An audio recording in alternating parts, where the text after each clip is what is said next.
శివ, నేనిప్పుడే పేరయ్యతో మాట్లాడాలి. ఫోన్ చేసి.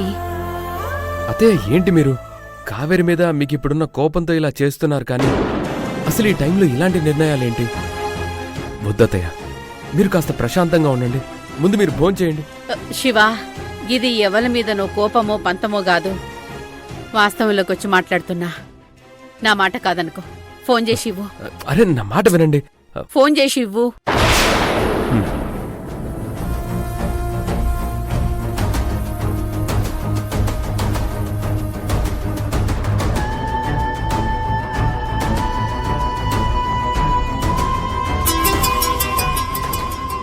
ఈవిడేమిటి ఈ టైంలో ఫోన్ చేసింది?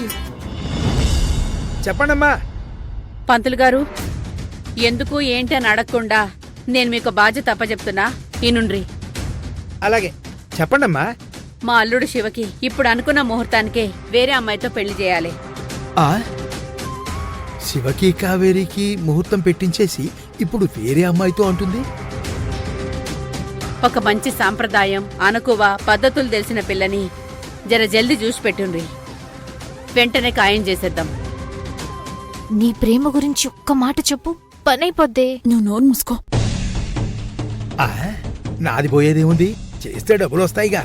అమ్మా, రేపు ఉదయానికల్లా ఫోటోతో మీ ముందు ఉంటాను, సరేనా?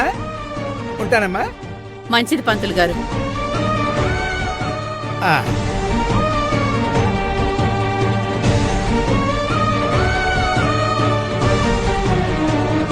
స్నేహక్క, నీ ప్రేమని ఎట్లన్నా నువ్వే బయట పెట్టక్క. అమ్మా, నువ్వు కూడా ఏదో పెళ్లిళ్ళకి పూలల్లే పనేదో చేస్తానన్నావు కదా. నీకు తెలిసిన మంచి పిల్లెవరైనా ఉంటే మా శివ కోసం చూసి పెట్టు.